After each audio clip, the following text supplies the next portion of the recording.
So, we've talked about Utterson, we talked about Lanyon, and now we're going to talk about Poole. Mr. Poole. Mr. Poole. Indeed. The butler. Oh, what the butler saw. But in this case, way too much. It's easy just to say, well, he's a butler. But yeah, I think you have to realise the context of what a butler actually did in those times first. So he's the head of the house. He's like second only to the master in that sense. So whatever the master says, the butler says, and then the rest of the staff, bearing in mind he probably had quite a lot of staff that he's responsible for. Yeah. So he is not a high status character, but he's mid status in that sense. Yeah. You know, so because he is, you know, as we said before, he's been with Jekyll for over 20 years.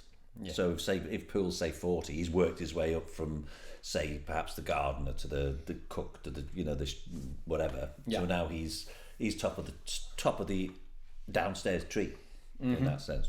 Yeah. It's interesting that you talk about his status within society, because I think by the end of the piece, his status within the context of characters within the piece is very high. Yeah. I mean, he's another character who I think when you first look at it, you don't really see how much of a journey it is that he goes on. Yeah, yeah. But then when you really delve into that character, it's massive.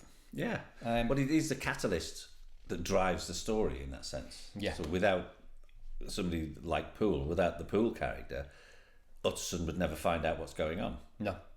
Jekyll wouldn't find out what's going on as well as in his world as regards to drugs, because he can't go out. So Poole is the intermediary between and the catalyst that makes it all happen. Yeah. He's the one who gets the cabinet to Lanyon. He's a buffer at first. Exactly. As he should be. His role as a butler is to be the buffer for the private citizen, but in between that private citizen and society itself. Yeah. But then he's the buffer when Utterson's trying to ask questions. He's the only point of contact, and he's there at the door saying, no, you can't, no, he doesn't want to see you, sorry. And it seems when you first start reading it that the natural progression of that scenario is going to be that Utterson's going to just push past that buffer. Yeah. But then when he does, and he still doesn't get the information he wants, you're like, well, who's going to make this progress? Yeah. And that's when Poole comes into his own. Yeah. Because that's when his character then suddenly ran. He goes and visits Utterson and asks for help, which again, going back to the status, is way beyond what a butler should be doing. That is that phrase, you know, he steps above his station. Because there is that phrase, you're getting ideas above your station. Yeah. And it was all stations. That's where you are, that's where you are, that's where you are. So for him to actually crack that glass ceiling of asking for help, you know, it is a massive thing within the story. Yeah, I mean, it comes back to the relationship that Poole and Utterson seem to have. I think, as I say, they've known each other for 20 years, but obviously as the butler, so you're the servant, but obviously the Utterson character isn't a horrible person, so it'd be pleasant to him knowing that he's the butler. So maybe Utterson has seen him go from, for instance, you know, the waiter to above, to as high as he can go within his station. At the end, you know, I'll see that you're no loser in this. Yeah. So he obviously, I'm going to look after you because, you know, keep your mouth shut and all that sort of, perhaps. Yeah, but it goes back to the fact that there is a warmth to Utterson that he's gone there. Yeah, and he actually believes him. He just doesn't dismiss him because he knows the character of Poole and he knows what a sort of person he is. He believes him implicitly that something is wrong, even though he's actually been there to try and find it out. Yeah. The fact that that's a catalyst for Poole to react, to say, right, who can I go to? Yeah. The obvious person is Utterson. You know. Or do you think Poole is feeling slightly guilty because he's an accomplice, in a sense, because he keeps getting the drugs or trying to get the drugs for Jekyll? I wouldn't say guilt was the way I'd describe his feelings. He's just doing his master's bidding at the end of the day. I think when the revelation happens, I think he's a little bit broken. Yeah. Because he basically witnesses the end of his world as he would know it. Yeah. You know, it's not like your master goes, you crack on and get another job. That's the entire staff gone. So his lifestyle, which he would have known for years, is suddenly decimated. I mean, it's a question that is posed occasionally. What happens to Poole afterwards? And, you know, Utterson says, I'll look after you. But then if it's found to be a murder, the state take everything. So therefore, then there's no guarantee that any of those staff members would have a job after, which I think... Well, see, you don't lose. You could have just given him a couple of £100 and said, off you go, mate. Or I'll give you a job, you know. Because you imagine Utterson's got his own lawyer, his own butler, sorry. You know what I mean? So, well, it kind of gives the impression that because he's then on the will, Mr. Utterson, then he would kind of go, okay, business as usual, run the house. Yeah. Have it as a second house. Yeah.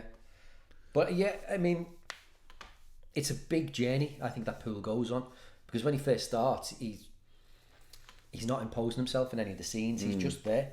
Yeah. Then all of a sudden... he plays the typical butler, which is, I mean, I think their ethos is, you know, see and don't be seen, you know, seeing, you know what I mean? Yeah. And don't repeat what you hear. Yeah. Eyes open, ears open, gob shut. Yes. So to speak. Yeah. But by the end, you know, he is the one who's driving the end of the piece, because Utterson is refusing to believe, for whatever reason, possibly self-denial. I think Utterson's left it alone because Jekyll has rejected him so many times. He's gone, well, okay, you know, that's it, nothing I can do. So it's down to Poole to actually drive the rest of the story on by saying, this is wrong, you need help. And Utterson's the sort of character who wants to help anyway, as we just said. So it gives Utterson a chance to spring into action, and also it gives Poole the opportunity to try and say what's going on. Well, he really steps up at the end, you know. He's almost shouting Utterson down. You know, I've been 20 years in Doctor's service. I'll not be deceived about his voice. And pleading with him. And it's a really nice character to play. I mean, that big final scene. It's a lovely scene because you have Utterson trying to rationalise what he's seen so far and what Poole is saying. Utterson's rationalising it by saying, no, it's this, no, it's this. And then Poole just keep banging on until there is definitely something wrong, which then forces Utterson to go, right, we need to do something. Yeah. Because the tendency, I suppose, for those sort of characters to say, no, it's this, move on. Yeah. Do what I say, do not what I told, do. Off your pop. But because Poole is breaking that barrier again by answering back, because servants don't answer back because they get fired or whipped, I suppose, you know what I mean? But the fact that he's so insistent that something is wrong, that gives you an insight into Utterson's character as well, that he's willing to listen. He's not just dismissed him out of hand, this is what's going on, I've told you. Yeah. You know what I mean? So yeah, no, he's got an interesting character, Poole, purely because you don't expect a servant to become the hero of the piece. No. Especially in those sort of times, you know what I mean? Good guy, bad guy. Good guy, bad guy. It's an interesting one, isn't it? Because if he hadn't have forced it, what would have happened? But when he does force it, we already know, well, we are about to find out that Dr. Jekyll's no more. Yeah. He's ran out of the drug, so he can't be Dr. Jekyll. He's possibly going to be forever Mr. Hyde. Yeah. So that breaking down of the door forces Mr. Hyde's hand, Dr. Jekyll's hand, depending on who you think did the deed at the end. But yeah, good character. I would say good guy. I think Poole's a good guy. I'd say good guy, definitely. Purely because he acts for the right reasons. You know, he's protecting Jekyll when he doesn't let Utterson in, doing what he's actually told to do by the boss, so to speak. So no, you can't come in. You know, no, and he's also protecting him when Jekyll's ill by doing the same. But when the chips are down in that sense, he steps up to the plate and says, right, you need to stop this. This has gone on far enough. Everybody's terrified. This is just not right. And he knows how to choose a weapon. Yeah. I'll get the axe and you can have the poker. Yes, I've trained in the poker. Yeah. It's like, I'll have the big massive weapon Yeah. You can have that one. Yeah, the little pokey thing. Although Otis will just stand behind him, hit him with the axe. Yeah. Use the axe pull. Well, he knew he had to break down the door, so you can't break down the door with the poker. No.